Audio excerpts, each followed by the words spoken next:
So welcome students. In this question you're given that you have a circle whose center is 0, 3 and radius is equal to 2, and you have another circle which touches this circle and x-axis, and you're asked to find the locus of the center of such circles.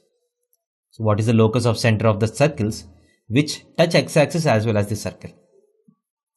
Now this circle, so let us try to create equations corresponding to the information. So let h comma k be the center of the circle. Now because the circle is touching x-axis, the radius of the circle has to be same as the y coordinate of the center, right? R should be equal to k. Now because these two circles are touching externally, the distance between the centers should be equal to the sum of the radii.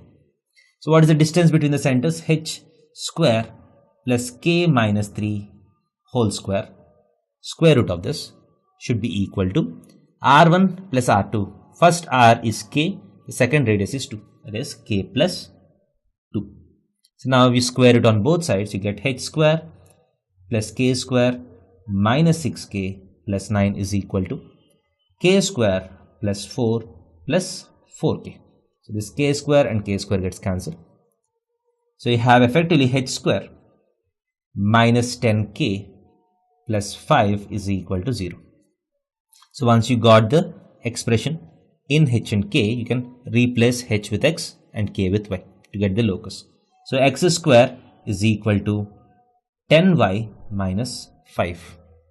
So obviously this is the equation of a parabola. So this is a shifted upward parabola. Thank you.